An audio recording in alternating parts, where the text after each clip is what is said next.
about Albert Einstein made a statement. He says that I'm not interested in the phenomenon or that phenomenon. Einstein had said earlier in his life, I want to know the thoughts of God. The rest are mere details. But as he lay there dying in the Princeton hospital,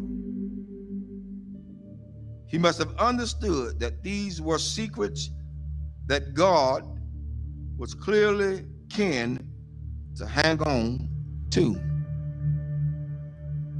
You know what the secret is? Love.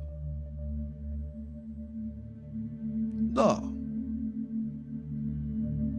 Love.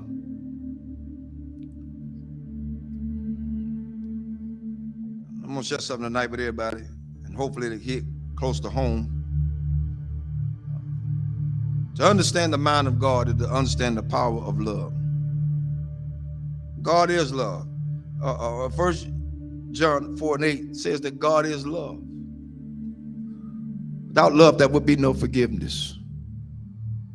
Without love, there would be no structure. Without love, there would be no mercy. Without love, there would be no kindness. Without love, everything else would go completely out the window. I learned this week. Took some people to let me know that I was still hurting. I'm gonna let everybody know tonight. This is my reality. Not to slight anybody. A lot of things that I know I hadn't always done right, hadn't been right. But I had an incident this week to wake me up real good. At certain points, we can give our children what we didn't have so much until we forget about teaching them structure. This week, I learned at some point you won't be respected. And that's for everybody. You're not going to be respected because they feel the way they feel. They're emotionalized. They're emotional creatures. Therefore, they don't know. But I did the one thing I thought that I would never do. Turn and walk. That's where I was. But I found out that I had a whole halo of hurt that I'd never been released from.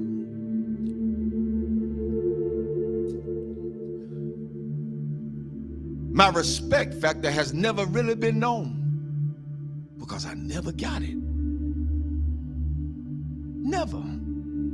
Never got it. People say they respect you. Say they love you. Where is it?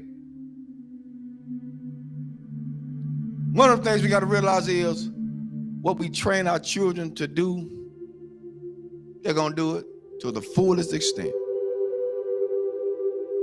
If you let them be into your business as adults,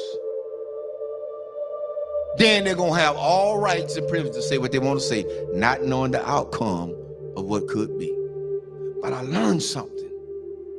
Even though I went through all that hurt and I'm still hurting, that's all right. I don't mind it. I'm going to go through this thing. I'm going to go through it. Because at this point, I don't owe nobody nothing. I owe God himself. For me, I did what I needed to do and walked away. I did what I had to do and walk away. And it ain't easy. It ain't easy trying to do right and you still get damaged. It ain't easy. God help me tonight. It is not easy.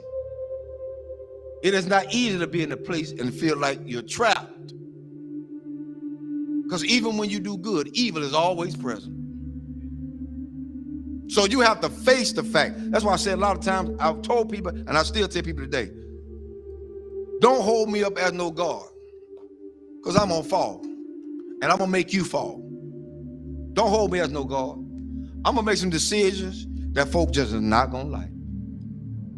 I'm gonna turn over some chairs and some tables that people are not gonna even be able to imagine that whoa, the Reverend did that. Oh, yes, because I'm human. I'm human. I'm human. One thing I learned from all this is that you don't have to stay where you're not welcome. Thirdly, I ain't studying nothing nobody say. I came in this world alone. I'm gonna die alone. So you got to stand for yourself. I'm teaching my children that now, and I'm teaching them that from a distance right now. Because what could have happened didn't. And I love all of them. I love everybody. I love everybody. But there comes a point in your life you got to let go. You got to let go. How long do you have to put up with a lot of stuff? You did your part. You did what you can do.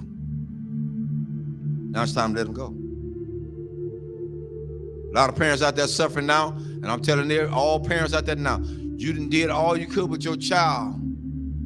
They're in their adulthood. They think they know it all. They done seen the world. They got more sense than you. Let them go. Release them in the Lord's hand. If you get in the way, you get in the way of God's hand. Get out the way. Because whatever God got for him, that's what he's going to get. Well, that's how it is. Children shouldn't be involved in the parents' business. Amen. I'll say it again. Children should not be involved in their parents' business.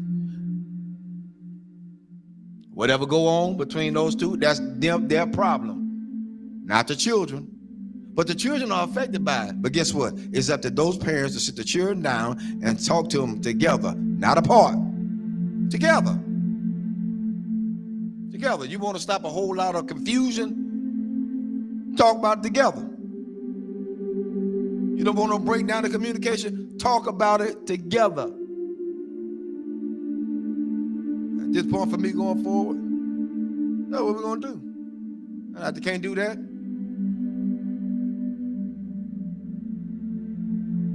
I ain't playing with them. There's a lot you can do. And God help me. I'm strong as an ox. But the Lord is a protector and a shield from everything.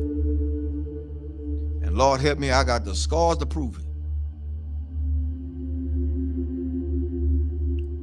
Cried many a days. But I ain't got to cry no more. My mind's made up.